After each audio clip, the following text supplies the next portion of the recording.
अरे ओ कमीने, रुकना मत। अगर तेरी टोंग टूट गई है तो रेंगते हुए जा। तू एक फौजी है या कबाड़ का कोई बेकार टुकड़ा। कान फाड़ देने वाली चीख ने राजस्थान के जैसलमेर के पास की गर्म हवा को चीर दिया। जुलाई का सूरज बिना किसी रहम के परेड ग्राउंड को भट्टी की तरह तपा रहा था और डामर की सड़क पर मरीचिका नाच रही थी। उस दमघोंटू गर्मी में सिपाही जवान की वर्दी पहने एक दुबला पतला नौजवान बुरी हालत में जमीन पर घिसट रहा था। उसकी दाहिनी टोंग पर घुटने तक सफेद प्लास्टर चढ़ा हुआ था, जो धूल और मिट्टी से सनकर अपना असली रंग कब का खो चुका था। शायद उस जवान में बैसाखी पकड़ने की भी हिम्मत नहीं बची थी, इसलिए वह पूरी military kit full battle load के साथ हांफते हुए अपने नाखूनों से डामर की सड़क को खरोंच रहा था। हाँ, कमान अधिकारी साहब, मुझ पर रहम कीजिए, अब मुझसे और नहीं चला जाएगा।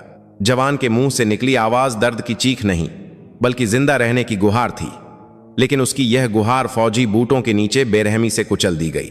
नाटक मत कर। तुम्हारी इसी हरकत की वजह से लोग कहते हैं कि आजकल के लौंडों में दम नहीं है।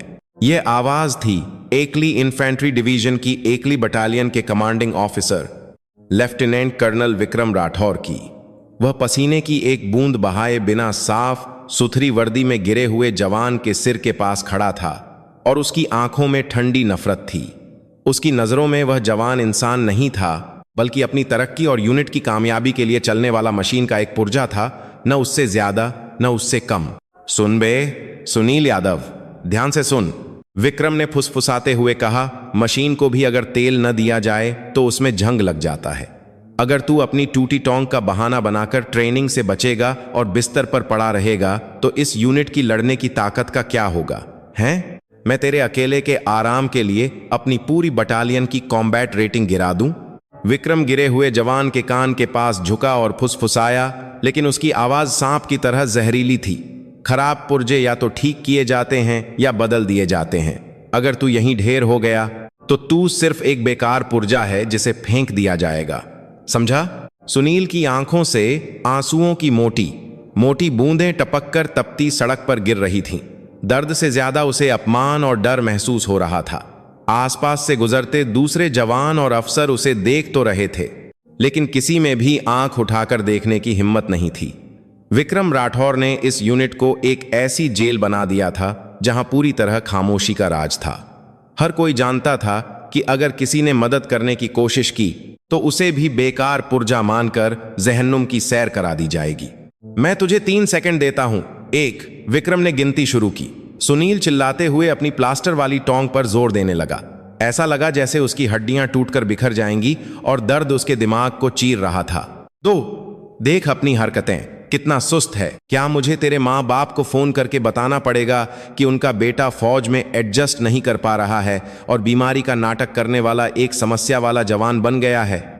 यह बात सुनील के सब्र का बांध तोड़ने के लिए काफी थी। अपने माँ बाप को चिंता में न डालने की बेताबी ने उसके दर्द को दबा दिया। वह लड़खड़ाते हुए उठा, एक जानवर की तरह चीखते हुए। तभी परेड ग्राउंड के गेट से एक काले रंग की सेडान गाड़ी फिसलती हुई अंदर आई। धूल उड़ाती हुई वह गाड़ी सुनील और विक्रम से महज 10 मीटर की दूरी पर आकर रुकी। विक्रम ने गुस्से से गाड़ी की तरफ देखा। रेजिमेंटल कमांडर या डिवीजन कमांडर के आने की कोई सूचना नहीं थी। उसकी ट्रेनिंग में खलल डालने वाला यह कौन था? वह यह देखने ही वाला था कि पीछे की सीट का दरवाजा खुला। सबसे पहले जमीन पर चमचमाते फौजी बूट पड़े, फिर एक फुर्तीली लेकिन मजबूत कद काठी की महिला अफसर गाड़ी से बाहर निकली। उसके कंधों पर कर्नल की रैंक के अशोक चिन्ह साफ चमक रहे थे। वह नई regimental commander colonel Aditi Chauhan थीं। 34 साल की उम्र में उनका चेहरा काफी युवा था, लेकिन उनकी आंखें हजारों साल पुरानी बर्फ की तरह ठंडी थीं। वह दरवाजा बंद किए बिना सीधे परेड ग्राउंड के बीचों बीच चल पड़ी। उनकी नजर विक्रम पर नहीं, बल्कि खून से लथपथ खड़े सुनील की प्लास्टर वाली टोंग पर टिकी थी। विक्रम ने अपनी घबराहट छिपाते हुए तेजी से सैल्यूट किया। जय हिंद मैडम, मैं एकली बटालियन का commanding officer lieutenant colonel Vikram Rathore, आपका स्वागत है। अगर आपने पहले बता दिया होता तो हम मेन गेट पर आपका इंतजार करते। अदिति ने विक्रम का सैल्यूट नहीं लिया, बल्कि उसे ऐसे नजरअंदाज कर दिया जैसे वह वहां हो ही नहीं। वह सुनील के बिल्कुल सामने आकर रुकी। पसीने, आंसू और धूल से सने जवान के चेहरे को देखते हुए उसने कहा, आराम से। यह एक छोटा और सीधा आदेश था, लेकिन सुनील विक्रम की तरफ देखने लगा और डर के मारे कांपता रहा। यह देखकर अदिति की भौहें तन गईं। उसने सुनील के कंधे पर टोंगे भारी बैग, पिट्ठू की पट्टी को जोर से पकड़ा और अपनी पैरा एसएफ की ट्रेनिंग के दौरान सीखी हुई ताकत और तकनीक से एक झटके में बैग की गांठ खोलकर उसे जमीन पर गिरा दिया। धड़ाम! भारी बैग के जमीन पर गिरते ही सुनील का शरीर लड़खड़ा गया। अदिति ने गिरते हुए जवान की बांह पकड़कर उसे सहारा दिया और धीरे धीरे अपना सिर घुमाकर विक्रम की तरफ देखा। उसकी आंखों की गहराई में एक ठंडी नफरत की लहर उठ रही थी। तुम्हारी आंखों में यह एक सैनिक जैसा दिखता है। अदिति की आवाज धीमी थी, लेकिन परेड ग्राउंड के शोर को शांत करने के लिए काफी थी। विक्रम ने खांसते हुए जबरदस्ती मुस्कुराने की कोशिश की। अरे मैडम, आप शायद फील्ड यूनिट के तरीकों से वाकिफ नहीं हैं, इसलिए हैरान हो गई होंगी, लेकिन यह एक तरह की मेंटल स्ट्रेंथनिंग ट्रेनिंग है। यह लड़का ट्रेनिंग में थोड़ा सा टखना मुड़ जाने का नाटक करके ट्रेनिंग से बचना चाहता था, इसीलिए टखना मुड़ गया। अदिति ने विक्रम की बात काट दी। उसने सुनील की टोंग की तरफ इशारा किया। टखना मुड़ने वाले मरीज को तुम पूरा प्लास्टर चढ़ाते हो। मुझे तो यह मामूली मोच नहीं, बल्कि फ्रैक्चर लग रहा है, और वो भी काफी गंभीर। वो मेडिकल अफसर ने शायद कुछ ज्यादा ही। चुप रहो। अदिति के मुंह से निकला शब्द किसी अफसर की शालीन डांट नहीं थी, बल्कि दुश्मन के कमजोर हिस्से पर किया गया चाकू का वार था। विक्रम का चेहरा गुस्से से लाल हो गया। जवानों के सामने उसका अपमान हुआ था। मेडिकल अफसर ने ज्यादा इलाज किया। जब मैं पैरा एसएफ में थी तो मैंने भी बहुत हड्डियां तोड़वाई हैं। उस सूजन को देखो, प्लास्टर के बाहर दिख रहे चोट के निशान को देखो। यह सिर्फ हड्डी में क्रैक नहीं है, यह पूरी तरह से टूट चुकी है, और तुम उसे फुल बैटल लोड के साथ दौड़ा रहे हो। अदिति ने जवान को सहारा देना छोड़कर विक्रम की ओर एक कदम बढ़ाया। कद में वह छोटी थी, लेकिन उसके तेज के सामने विक्रम बौना लग रहा था। अदिति ने विक्रम के सीने पर लगे नेम प्लेट को घूरा और फिर उसकी आंखों में देखा। लेफ्टिनेंट कर्नल विक्रम राठौर, तुमने अभी क्या कहा था? खराब पुर्जे बदल दिए जाते हैं? विक्रम ने अपने होंठ भींच लिए। वह हैरान था कि अदिति ने उसकी बातें सुन ली थीं, लेकिन वह पीछे नहीं हटा। उसे यकीन था कि वह गलत नहीं है। मैडम, हो सकता है मेरे शब्द थोड़े कठोर हों, लेकिन सेना जंग लड़ने के लिए होती है। अगर एक पुर्जा ठीक से काम नहीं करेगा तो पूरा सिस्टम ढह जाएगा। अगर हम हर जवान को कमजोर बनाकर रखेंगे तो मुश्किल समय में बंदूक कौन उठाएगा? एक कमांडर के तौर पर इस यूनिट की लड़ने की क्षमता को बनाए रखना मेरा फर्ज है। विक्रम ने गर्व से अपनी ठुड्डी ऊपर उठाई। उसे लग रहा था कि उसका तर्क सेना के असली मकसद के ज्यादा करीब है। अदिति ने ऐसे हंसी उड़ाई जैसे उसे कोई मजाक सुनाया गया हो। लड़ने की क्षमता, सिस्टम? अदिति ने अपना सिर टेढ़ा किया। मेरी नजरों में अभी सिस्टम को एक घायल जवान नहीं, बल्कि तुम जैसा कमांडर बर्बाद कर रहा है, जो एक भले चंगे जवान को अपाहिज बना रहा है। आप हद पार कर रही हैं मैडम। हद पार? अभी तो मैंने शुरू भी नहीं किया है। अदिति ने अपने पीछे खड़े सहायक को इशारा किया। असिस्टेंट, तुरंत मेडिकल यूनिट की गाड़ी बुलाओ और इस जवान को अस्पताल भेजो, और उसकी पूरी जांच रिपोर्ट, पहली डायग्नोसिस रिपोर्ट और एक्सरे की कॉपी मेरी मेज पर लाओ। अगर एक भी चीज गायब हुई तो मेडिकल अफसर को भी अपना बोरिया बिस्तर बांधने के लिए कह देना। जी मैडम। असिस्टेंट ने तेजी से अपना वायरलेस सेट निकाला। विक्रम की आंखें फटी रह गईं। मेडिकल रिकॉर्ड की जांच का मतलब था कि यह एक खुली जंग का ऐलान था। मैडम, यह आपके अधिकार क्षेत्र से बाहर है। आप एक जूनियर यूनिट के काम में दखल दे रही हैं। दखल? अदिति ने अपना चेहरा विक्रम के बिल्कुल करीब लाते हुए कहा। मैं इस एकली रेजिमेंट के हर जवान और हर चीज की कमांडर हूं, और अगर मेरे जवान को मेरी इजाजत के बिना बर्बाद होने से रोकना मेरे अधिकार क्षेत्र से बाहर है, तो आज से मैं अधिकार का दुरुपयोग करने के लिए भी तैयार हूं। उसने ठंडी हवा में कांपते परेड ग्राउंड पर नजर डाली। दूर काम कर रहे या ट्रेनिंग ले रहे जवान डरे हुए चेहरों के साथ इधर उधर देख रहे थे। उनकी आंखों में कोई चमक नहीं थी, जैसे वे कसाई खाने ले जाए जा रहे जानवर हों, जिनकी आंखों में सिर्फ डर और लाचारी थी। अदिति को उन आंखों को देखकर अपने दिल में एक तेज दर्द महसूस हुआ। यह गुस्सा भी था और एक कमांडर के तौर पर शर्म भी। अदिति ने फिर से विक्रम की तरफ देखा। और एक बात और, जवान पुर्जे नहीं होते। जिस स्टार के लिए तुम इतने मरे जा रहे हो, उससे कहीं ज्यादा कीमती इस देश के लिए इस जवान की एक टोंग है। उसने अपनी जेब से रूमाल निकालकर सुनील का धूल मिट्टी से सना चेहरा पोंछा। अचानक हुए इस बर्ताव से सुनील चौंक कर पीछे हट गया। उसकी इस प्रतिक्रिया ने अदिति को और दुखी कर दिया। उसे कितना मारा और प्रताड़ित किया गया होगा कि वह किसी के छूने भर से कांप जाता है। माफ करना, मैं देर से आई। अदिति के इस एक वाक्य में विक्रम के लिए कहे गए कड़वे शब्दों से बिल्कुल अलग एक अपनापन था। सुनील की आंखें भर आईं। उसने अपनी जिंदगी में पहली बार किसी कमांडर से माफी के शब्द सुने थे।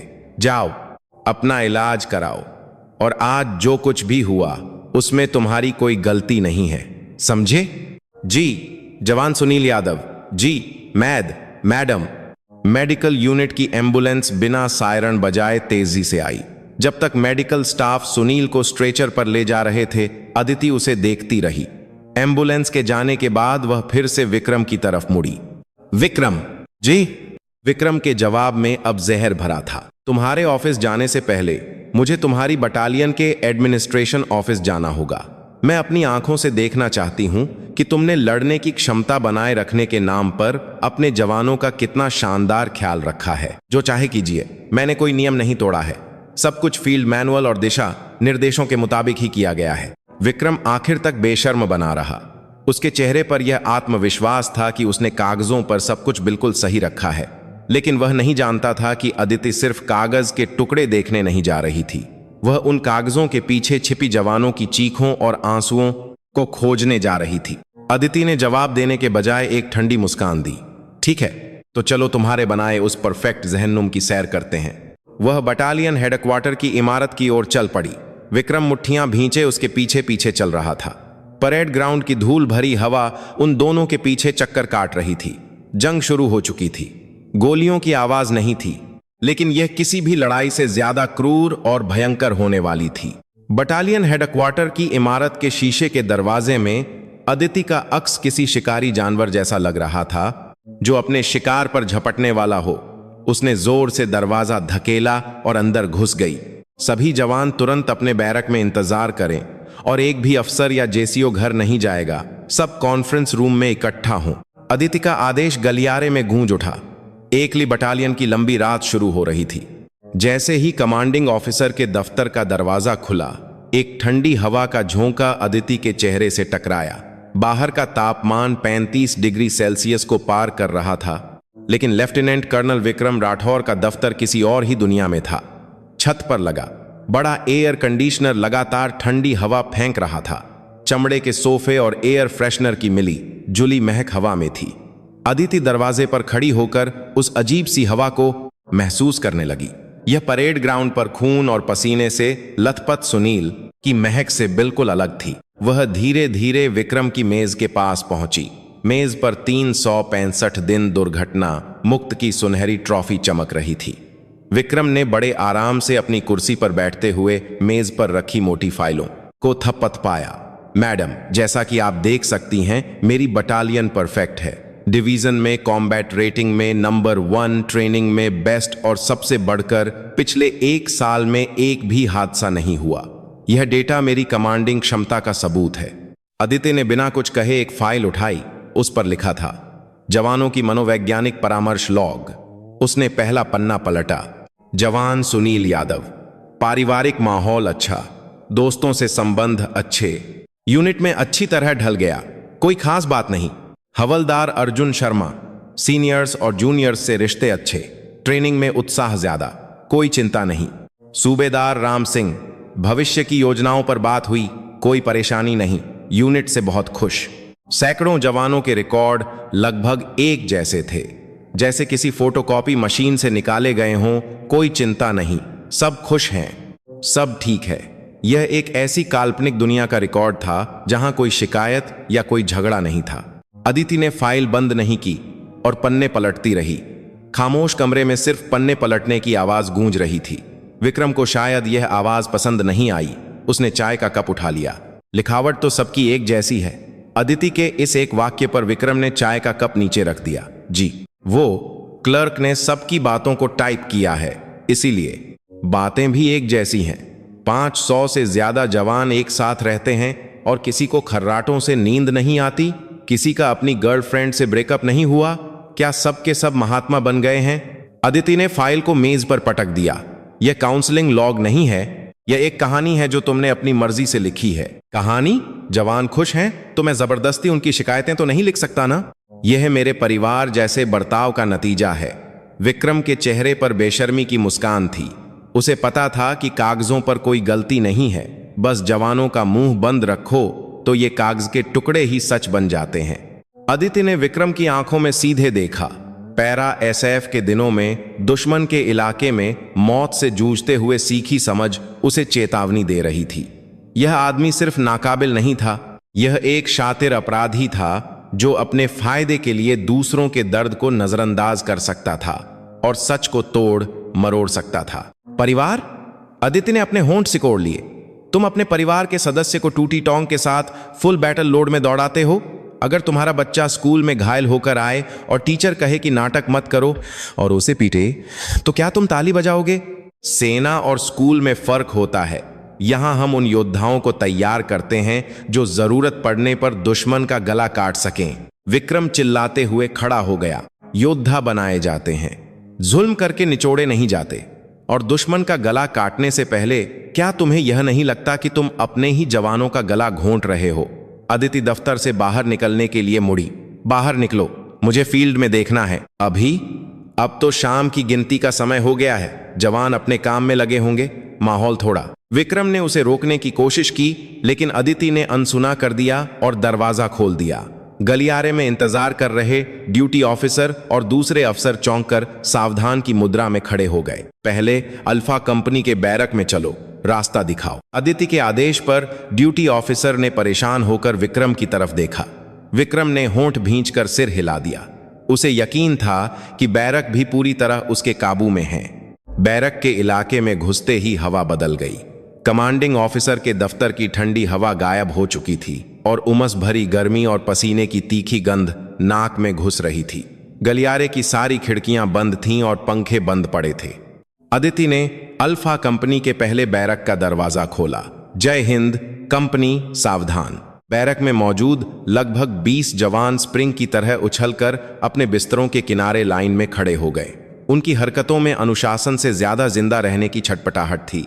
अदिति ने बैरक में घुसते ही नाक सिकोड़ी। अंदर का तापमान बाहर से भी ज्यादा लग रहा था। छत पर लगे 4 में से सिर्फ एक पंखा धीरे धीरे चल रहा था और दीवार पर लगे एयर कंडीशनर का प्लग ही निकला हुआ था। जवानों के माथे और गर्दन पर पसीने की बूंदें थीं और उनकी वर्दी पसीने से भीगकर पीठ से चिपकी हुई थी। कूलिंग क्यों बंद है? अदिति ने ड्यूटी ऑफिसर से पूछा। वो ऊर्जा बचाने के नियमों के तहत ड्यूटी के बाद इसे बंद रखा जाता है। ड्यूटी ऑफिसर ने विक्रम की तरफ देखते हुए दबी आवाज में कहा। ऊर्जा बचाने का नियम? कमांडिंग ऑफिसर का दफ्तर तो बर्फखाना बना हुआ है और जवानों का बैरक भट्टी। क्या यही तुम्हारी यूनिट का नियम है? अदिति ने आगे बढ़कर एसी का प्लग लगाने की कोशिश की। तभी उसकी नजर उस सॉकेट पर पड़ी जहां प्लग लगना था। उसे किसी चीज से बंद किया गया था। ध्यान से देखने पर पता चला कि उस पर कई परत टेप चिपका हुआ था और उस पर लिखा था, इस्तेमाल करना मना है। और नीचे छोटे अक्षरों में दस्तखत थे, कमांडिंग ऑफिसर विक्रम राठौर। अदिति हंस पड़ी। वाह, सॉकेट को ही सील कर दिया है। विक्रम, बताओ ये क्या है? विक्रम पीछे हाथ बांधे धीरे धीरे पास आया। यह जवानों को कमजोर होने से बचाने के लिए है। गर्मियों में थोड़ी गर्मी और सर्दियों में थोड़ी ठंड सहने से ही उनकी सहन शक्ति बढ़ती है। एसी की हवा में आराम करेंगे तो उनका दिमाग ढीला पड़ जाएगा और वे सिर्फ मुसीबतें खड़ी करेंगे। अदिति ने अपने नाखून से टेप को खरोंच कर जोर से उखाड़ दिया। चर्र की आवाज ने बैरक की खामोशी को तोड़ दिया। उसने प्लग लगाया और रिमोट से एसी चालू कर दिया। टी की आवाज के साथ एसी से ठंडी हवा निकलने लगी। जवानों की आंखों में एक अजीब सी चमक आ गई, जैसे वह हवा उनके लिए कोई वरदान हो। लेकिन किसी ने भी राहत का इजहार नहीं किया, क्योंकि विक्रम देख रहा था। अदिति बिस्तर के किनारे खड़े जवानों में से सबसे दुबले पतले एक जवान के सामने रुकी।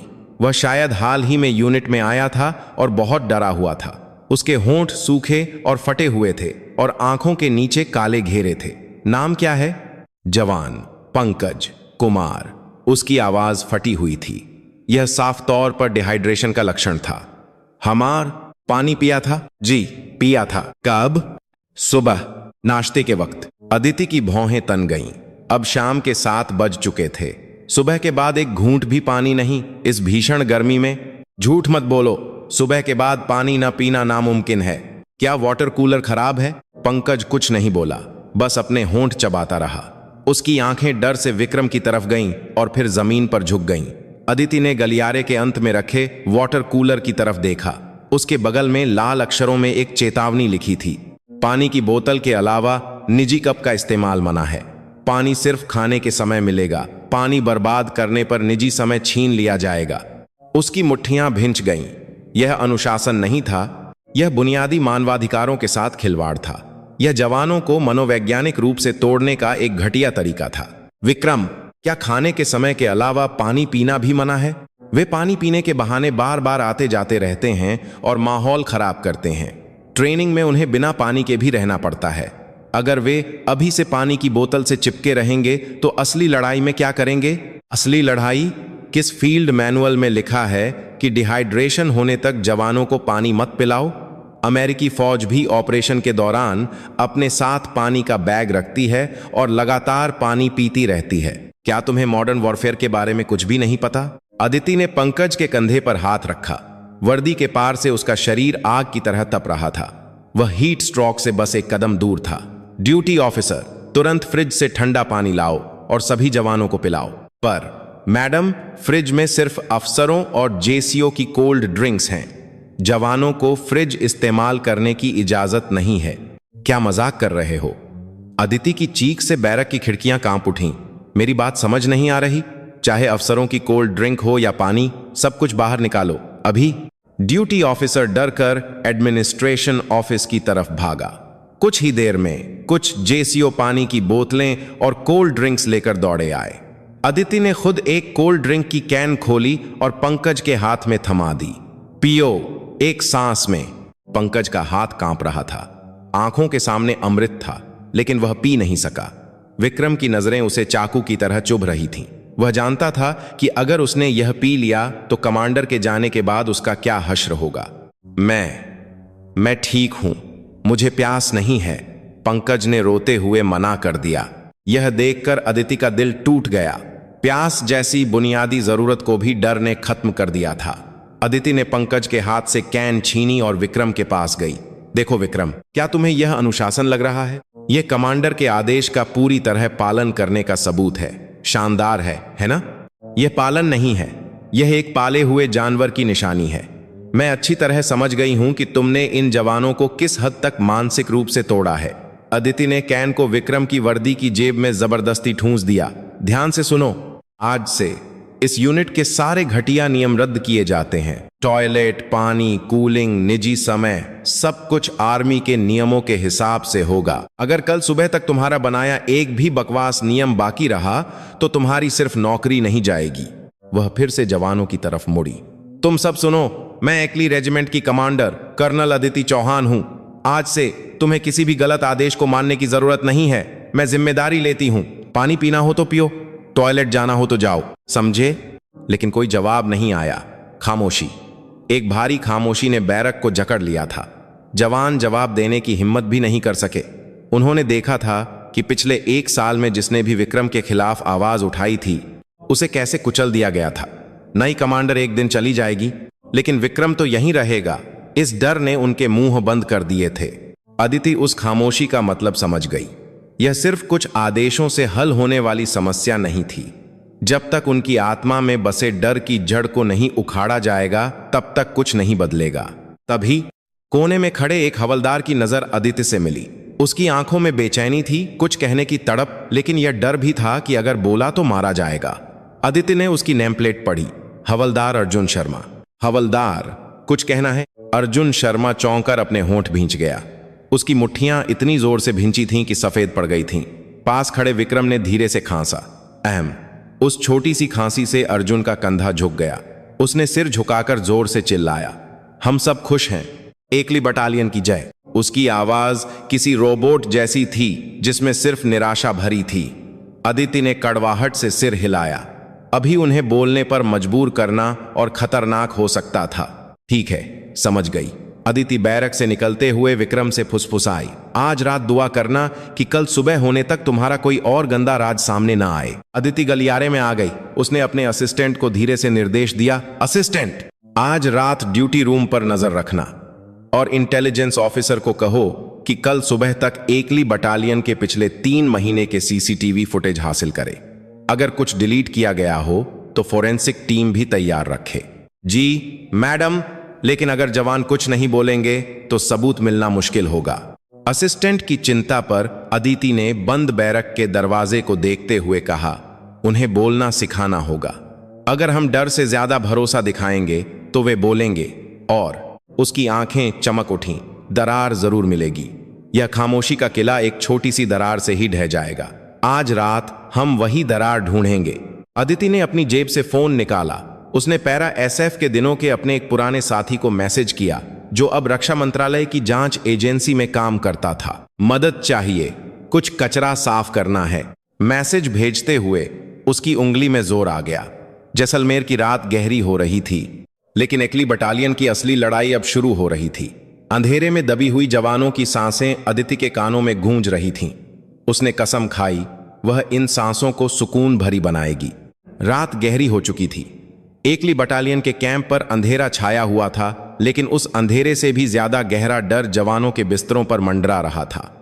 कर्नल अदिति चौहान के जाने के बाद वहां तूफान से पहले की शांति थी, लेकिन यह शांति सुकून की नहीं बल्कि आने वाले बदले के डर की थी। सुबह के 2 बजे जब सब सो रहे थे, कमांडिंग ऑफिसर के दफ्तर की बत्ती जल रही थी। लेफ्टिनेंट कर्नल विक्रम राठौर खिड़की से बाहर अंधेरे को घूरते हुए गुर्रा रहा था। उसके पीछे 50 साल का एक सूबेदार मेजर हाथ बांधे खड़ा था। वह विक्रम का दाहिना हाथ था जो यूनिट के सारे गंदे काम करता था। सूबेदार मेजर, आज कमांडर के जाने के बाद लड़कों की आंखों में कुछ बदलाव नहीं दिखा, खासकर अल्फा कंपनी वालों की। आप पंकज की बात कर रहे हैं साहब? मैंने उसे अलग से समझा दिया है। उससे यह भी लिखवा लिया है कि वह कमांडर के सामने घबरा गया था। समझा दिया? विक्रम हौंसते हुए मुड़ा। उसके हाथ में एक भारी डंडा था। मशीन जब एक बार खराब हो जाए तो उसे खोलना पड़ता है। अगर तेल से काम न बने तो हथौड़े से ठोककर सीधा करना पड़ता है। आज रात थोड़ी मरम्मत करनी पड़ेगी। समझ गया साहब, मरम्मत का कमरा खाली करवा देता हूं। सूबेदार मेजर अच्छी तरह जानता था कि मरम्मत का क्या मतलब है। यह उनकी एक गुप्त भाषा थी जिसमें इंसानों को इंसान नहीं समझा जाता था। उसी समय रेजिमेंटल कमांडर के दफ्तर में अदिति चौहान फाइलों के ढेर में दबी हुई थी। वह पिछले 3 सालों के बटालियन के रिकॉर्ड, मेडिकल रिपोर्ट और सैन्य पुलिस की घटनाओं के रिकॉर्ड देख रही थी। अजीब है, उसने बड़बड़ाते हुए कहा, हादसे तो हुए ही नहीं हैं। 3 साल में भगोड़े, आत्महत्या की कोशिश, यहां तक कि मारपीट का एक भी मामला दर्ज नहीं हुआ।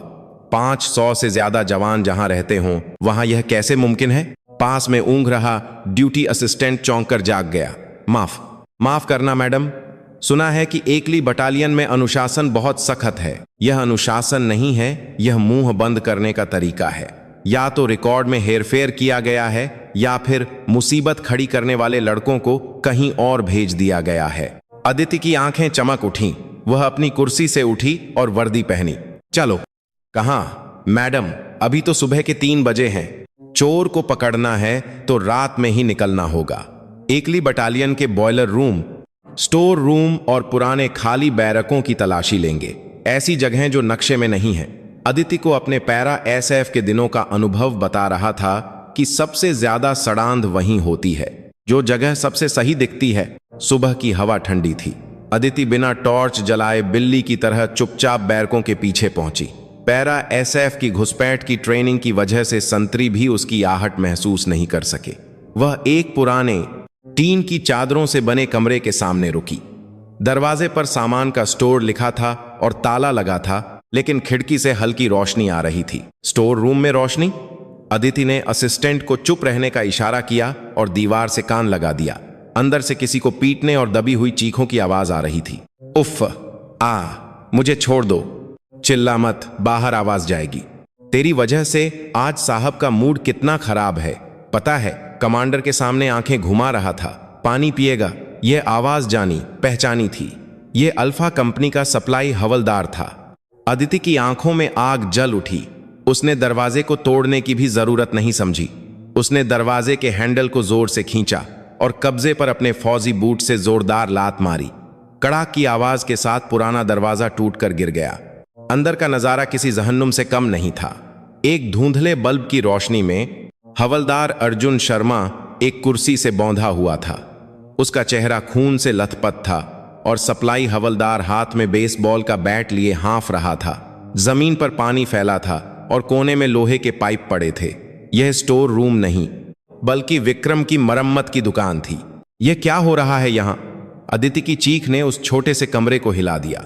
सप्लाई हवलदार ऐसे चौंक गया जैसे उसने कोई भूत देख लिया हो और उसके हाथ से बैट छूट गया। मैडम, एक इंसान को बांधकर पीट रहे हो? अदिति हवलदार की तरफ बढ़ी। उसके गुस्से को देखकर हवलदार पीछे हटने लगा। यह एक गलतफहमी है। यह लड़का सीनियर से बदतमीजी। धम्म। इससे पहले कि वह अपनी बात पूरी करता, अदिति का घूंसा उसके पेट में लगा। वह बिना चीखे जमीन पर गिरकर उल्टियां करने लगा। अदिति ने उसे देखे बिना अर्जुन के पास जाकर उसकी रस्सियां खोली। हवलदार, होश में आओ, मैं हूं तुम्हारी कमांडर। अर्जुन शर्मा ने सूजी हुई आंखों से मुश्किल से अदिति को देखा। मैडम, माफ करना, मैं एक खराब पुर्जा हूं, वह बड़बड़ा रहा था। यह दिखाता था कि विक्रम का डर उसके दिमाग में कितना गहरा बैठ गया था। अदिति ने अपने गुस्से को काबू करते हुए अर्जुन को गले लगा लिया। नहीं, तुम खराब पुर्जे नहीं हो। तुम भारतीय सेना के हवलदार अर्जुन शर्मा हो, मेरे जवान हो, समझे? तभी बाहर से फौजी बूटों की आवाज आई। शोर सुनकर 5 मिनट की quick reaction team, QRT, duty officer और खबर मिलते ही भागकर आया विक्रम दरवाजे पर खड़े थे। विक्रम ने अंदर का हाल देखकर एक पल के लिए घबराहट दिखाई, लेकिन फिर उसने खुद को संभाल लिया और ठंडी हंसी के साथ कहा, मैडम, आप आधी रात को किसी और यूनिट के स्टोर रूम को तोड़कर क्यों घुस आईं? और मेरे हवलदार को पीटना, यह तो साफ साफ सैन्य कानून का उल्लंघन है। वह उल्टा चोर कोतवाल को डांटने लगा। सबूत साफ होने के बावजूद वह अपनी गलती छिपाकर अदिति पर हमला करने का मौका ढूंढ रहा था। अदिति ने अर्जुन को असिस्टेंट के हवाले किया और धीरे धीरे खड़ी हुई। उसके शरीर से निकल रहा तेज विक्रम पर भारी पड़ रहा था।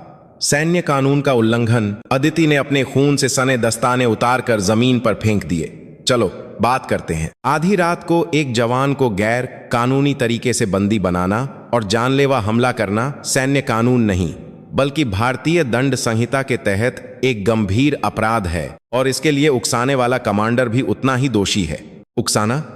मुझे इस बारे में कुछ नहीं पता। हवलदार शायद उसे समझाते हुए थोड़ा गुस्से में आ गया होगा। यह उसकी निजी गलती है। विक्रम ने अपनी पूंछ बचाने की कोशिश की। जमीन पर पड़ा हवलदार उसे धोखा दिए जाने की नजरों से देख रहा था, लेकिन विक्रम ने उसे देखा तक नहीं। निजी गलती?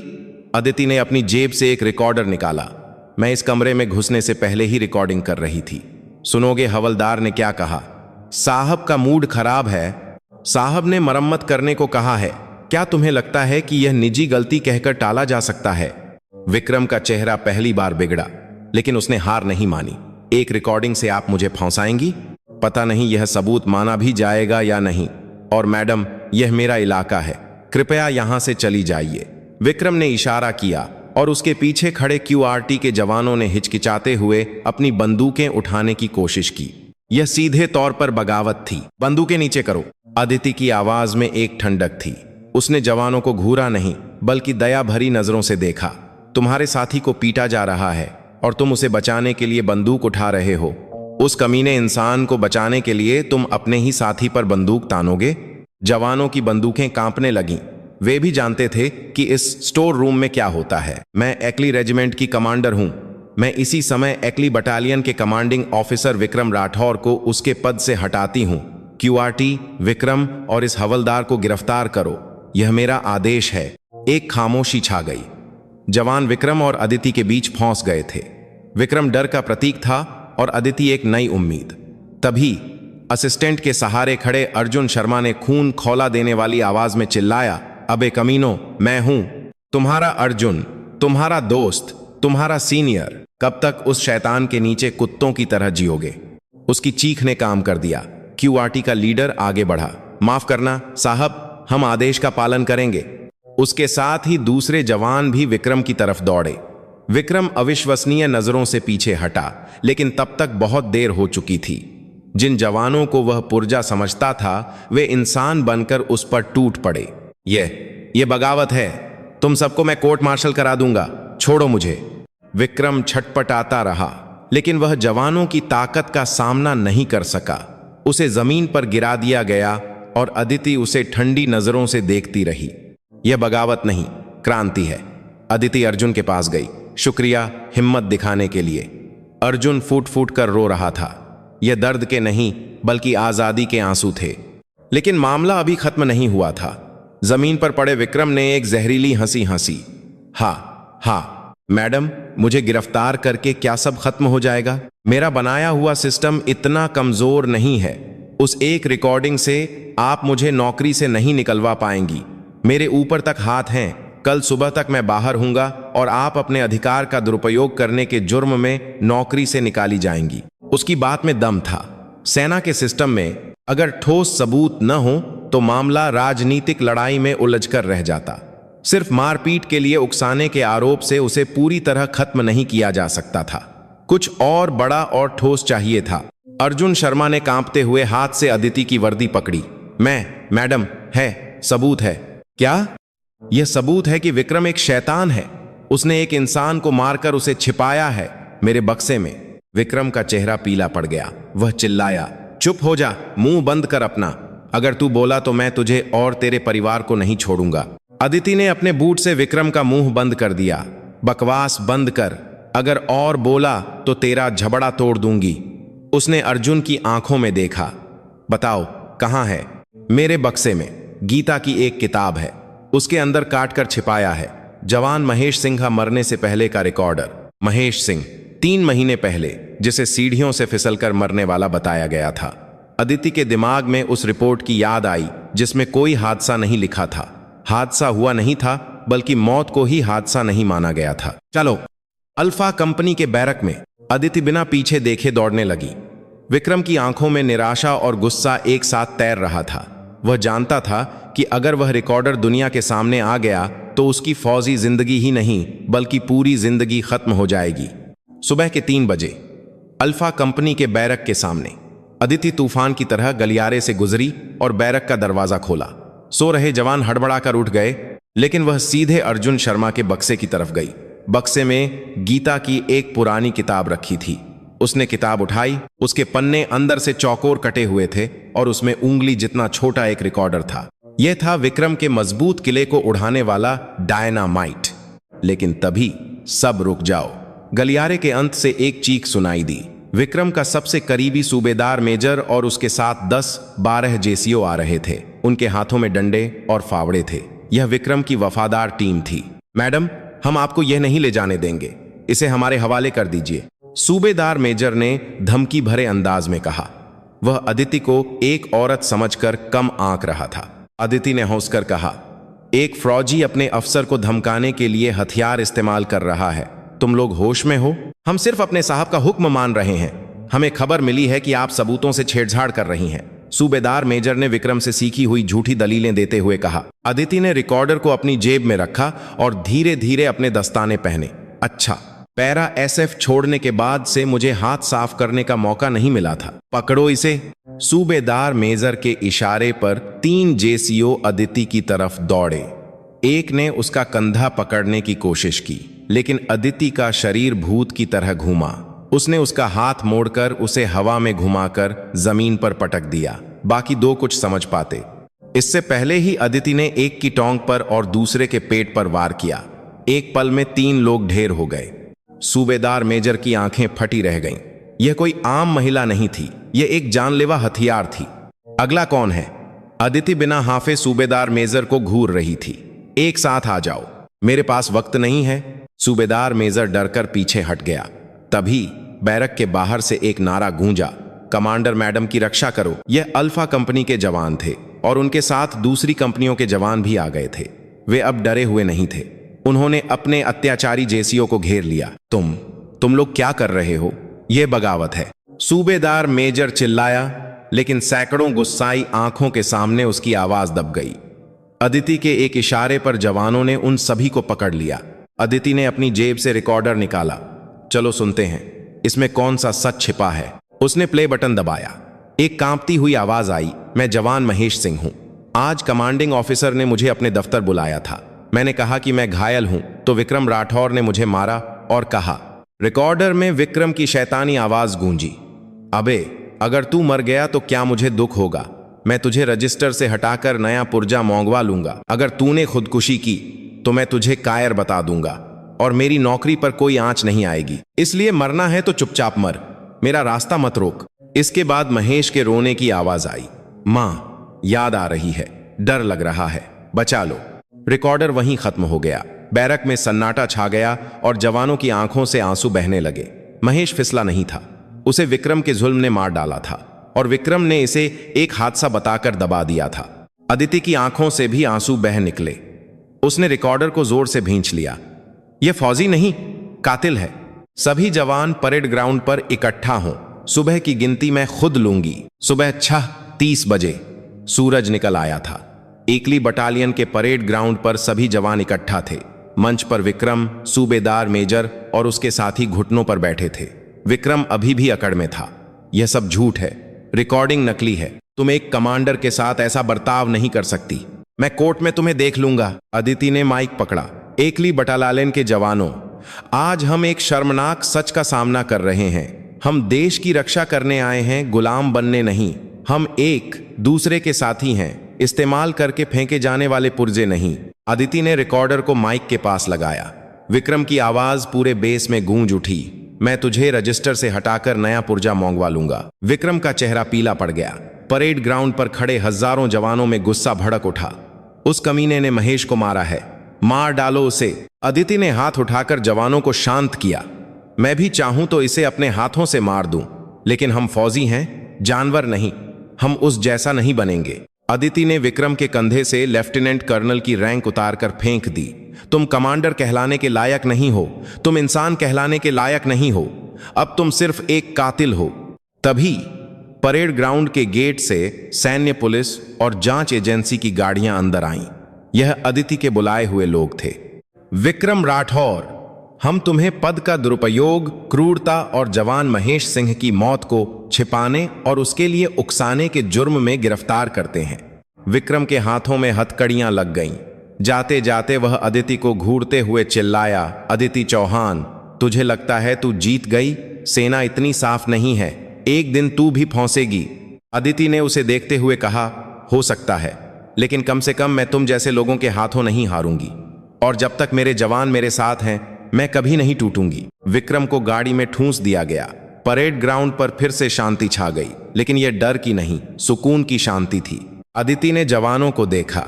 उनकी आंखों में अब चमक थी। आज कोई काम नहीं होगा, सब आराम करो। जिसे घर फोन करना है करो। और फिर वह रुकी। मुझे माफ करना, मैं तुम्हारी रक्षा नहीं कर सकी। अब से मैं तुम्हारी ढाल बनूंगी, बस। जय हिंद। जवानों की दहाड़ ने आसमान को हिला दिया। एकली बटालियन का जहन्नुम अब खत्म हो गया था। यह एक ऐसा घर बन गया था जहां इंसानियत और दोस्ती थी। कर्नल अदिति चौहान के चेहरे पर आखिरकार एक सुकून भरी मुस्कान थी। उसकी जंग खत्म हो गई थी और एक नई शांति शुरू हो रही थी।